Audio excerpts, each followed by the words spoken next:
বন্ধুরা দেখেন ছাদে ঢুকলেই মনটা ভরে যায় যখন ছাদে হাঁস মুরগিগুলো পুরো ছাদে হ্যাঁ সুন্দরভাবে বিচরণ করতে থাকে, কারণ দেখতে খুবই ভালো লাগে। আপনার দেখুন এই যে আমার হাঁসটা, এই যে এটা আমাকে ঠুকরাচ্ছে, দেখেন এই যে ভদ্রলোক আমাকে দেখে ঠুকরাচ্ছে, এই দেখেন এই যে হ্যাঁ দেখেন কত সুন্দর। এ ওয়েটটা কম পক্ষে 5 কেজি হবে, দেখেন একটা 5 কেজি প্লাস হবে, দেখেন কী অবস্থা দেখেন।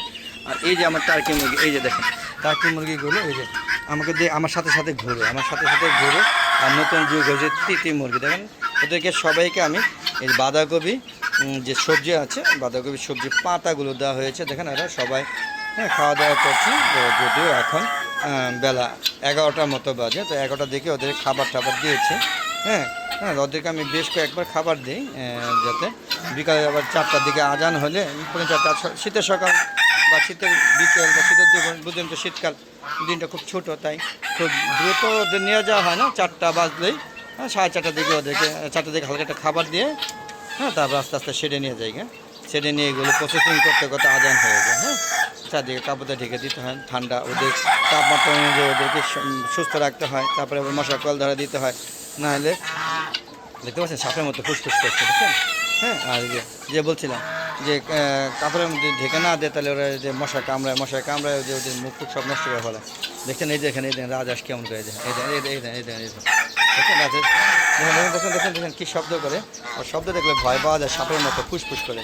দেখতে পাচ্ছেন এই দেখেন শুনতে পাচ্ছেন কিন্তু তাই না, ওরা আসলে নিজেকে বাঁচানোর জন্য এই যে হ্যাঁ নিজেকে বাঁচানোর জন্য বিশেষ করে কী মুরগিগুলো ওদেরকে খুব বিরক্ত করে, এরা বেশ রাজত্ব করছে, আপনারা দেখতেই পাচ্ছেন কী অবস্থা। তো ওদেরকে বাঁচানোর জন্য ও নিজেই শব্দ করছে। তো বন্ধুরা আমার ছাদটা আজকে পুরাপুরি ভরা লাগছে বেশ কিছুদিন ধরে, যার সেটা আরও যে মুরগিগুলো আছে আস্তে আস্তে অবমুক্ত করবো। এবং ওই ছাদও এই যে আমার কলিমান লাইট ব্রাহ্মা ফাইটার, তারপরে হচ্ছে আপনার ওই যে সিল্কি পলিশ ক্যাপ, তারপরে হচ্ছে গোল্ডেন স্যাব্রাইট, এরপরে হলো জাপানি ব্যান্থাম, তারপরে হচ্ছে মালয়েশিয়ান শর্টসারামা, এগুলো আস্তে আস্তে উন্মুক্ত করে দিব। হ্যাঁ যেহেতু শীতকালে এখন বৃষ্টি হওয়ার সম্ভাবনা খুবই কম, তো ওদেরকে ভ্যাকসিন দিয়ে দিব। যে দেখতে পাচ্ছেন ওদেরকে সারাই হচ্ছে জাস্ট কয়েকটা দিন রিল্যাক্স করে অ্যাডজাস্ট করার পরে ওদেরকে ভ্যাকসিন দিব, তো 1 সপ্তাহের মধ্যে ভ্যাকসিন দেবো। দেখেন পুরো হাঁস মুরগিগুলো ঘুরে ঘুরে সবজি পাতা খাচ্ছে, আর এগুলোর মধ্যে প্রকৃতির সবজি পাতার মধ্যে প্রচুর পরিমাণ ক্যালসিয়াম আছে, ভিটামিন আছে। আপনারা হাঁস মুরগিদেরকে এই শীতকালে যারা উন্মুক্ত অবস্থা হাঁস মুরগি লালন পালন থাকেন অথবা বদ্ধ অবস্থায় লালন পালন করেন, তাদেরকে সবজি হিসেবে সবজি পাতা এগুলো কিনতে হয় না। এগুলো যে বাজারে অ্যাভেলেবেল ফুলকপি পাওয়া যায়, পাতাকপি পাওয়া যায়, ওই পাতাগুলো যখন ছিঁড়ে ফেলায় দেয় ওগুলো একসাথে জমায় রাখে, অথবা আপনার পরিচিত দোকানদারের কাছে গেলেই আপনাদের দিয়ে দিবে, আপনারা নিয়ে এসে ওদের খাওয়াতে পারবেন। পাশাপাশি ডাঁটা শাক দেখেন কেমন করছে, দেখেন এই যে দেখেন দেখেন বন্ধুরা কেমন শব্দ করছে, এই দেখেন কেমন শব্দ করছে, দেখেন শব্দ কেমন করছে, দেখেন ওরা মজা করছে কিন্তু বন্ধু, ঝগড়া না কিন্তু।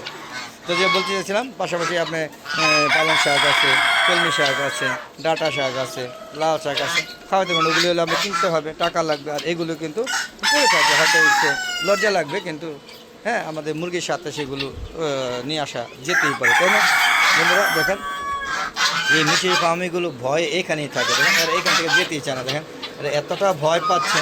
হ্যাঁ আর বেশ কয়েকদিন সময় লাগবে স্বাভাবিক হতে। এই দেখেন দেশি গলা ছিলা, কোনো কথা হবে না বন্ধুরা, দেখছেন কীভাবে সাউন্ড করতেছে একটু দেখুন। আর এই যে চীনা হাঁসগুলো, মাশাআল্লাহ চীনা হাঁসগুলো এখনও বাচ্চা ফুটে নেই, হ্যাঁ ডিম বসানো হয়েছে, আশা করি খুব শীঘ্রই চীনা হাঁসের ডিম পাবো, হ্যাঁ বাচ্চা পাবো।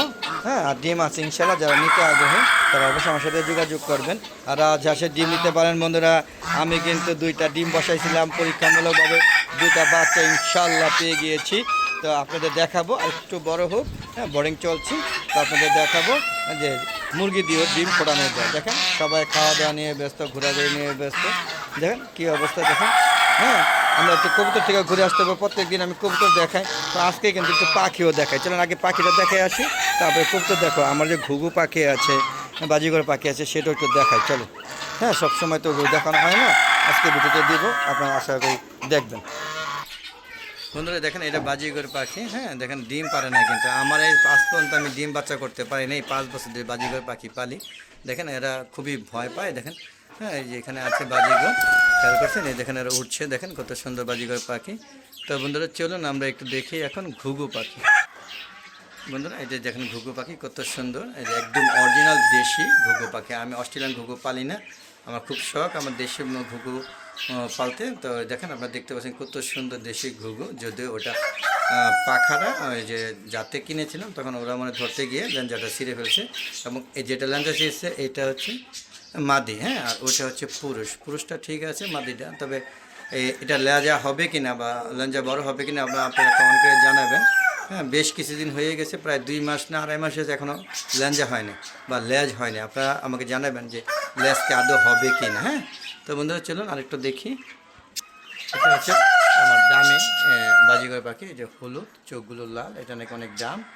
দুইটা আমি 1400 টাকাতে কিনেছিলাম আরও 6 মাস আগে, কিন্তু ডিম পারে না। একই সমস্যা, ডিম পারে না। কেন পারে না আপনারা কমেন্টে জানাবেন, যারা বাজিঘর পাখি পালেন এবং ঘুঘু পাখি পালেন তারা অবশ্যই, হ্যাঁ বন্ধুরা, কমেন্ট করে জানাবেন যে পাখিগুলো কেন ডিম পারে না, কী পদক্ষেপ নিলে ডিম পারবে, আর আমার ঘুঘু পাখি লেজ হবে কি না সেগুলো একটু কমেন্ট করে জানাবেন। তো বন্ধুরা চলুন আমরা আবার মূল ভিডিওতে চলে যাচ্ছি, হাঁস মুরগিতে। তো সচরাচর এই ভিডিওগুলো দেখানো হয় না, এটিগুলো ঘরের ভিতরে পালিয়ে দেখে আজকে দেখালাম। কেমন লাগলো অবশ্যই কমেন্ট করে জানাবেন। তো বন্ধুরা আজকে আর কবুতরগুলো ভিডিও দেখাতে পারছি না, কারণ ভিডিওটা বড় হয়ে যাচ্ছে, আপনারা বড় ভিডিও দেখেন না। তো আজ আর না চলে যাবো, যাওয়ার আগে বলবো বন্ধুরা আমার একটা ফেসবুক পেজ আছে মিজান এগ্রো বিডি, ফেসবুক পেজটাকে ফলো দিয়ে হ্যাঁ শেয়ার করে সবাইকে দেখার সুযোগ করে দেবে। আমার সুন্দর করে ভিডিওগুলো দেখবেন, দেখে সুন্দর সুন্দর পর্যবেক্ষণ করে মতামত দিবেন। আর বন্ধুরা হ্যাঁ চ্যানেলটাকে অবশ্যই শেয়ার করে সবাইকে দেখাবে, আর সম্পূর্ণ ভিডিওগুলো দেখবেন। আর ইউটিউব চ্যানেলের ভিডিওগুলো বিকাল 4টার পর আপডেট করে থাকে শীতের দিনে, আর বিকালবেলা গরমের দিনে 3টার পর আপলোড করে থাকে। সেগুলো দেখা আমন্ত্রণ জানিয়ে বিদায় নিচ্ছি। আর যদি ভালো লাগে অবশ্যই চ্যানেলটাকে সাবস্ক্রাইব করবে, সুন্দর সুন্দর কমেন্ট করবেন, আর আপনাদের কমেন্টের উপর ভিত্তি করে আমরা আরও সুন্দর সুন্দর ভিডিও দেবো। তো আজ আর নয়, চলে যাচ্ছি। যাওয়ার আগে সবাই সুস্বাস্থ্য কামনা করছি, সবাই ভালো থাকবেন, নিরাপদে থাকবেন, সুস্থ থাকবেন। আসসালামু আলাইকুম রহমতুল্লাহি ওয়া বারাকাতুহু। বন্ধুরা আবার দেখা হবে নতুন কোনো পর্ব নিয়ে, নতুন কোনো ভিডিও নিয়ে। ততক্ষণ আলাদা একটু চ্যানেলের পাশে থাকুন। খুদা হাফেজ, বিদায়।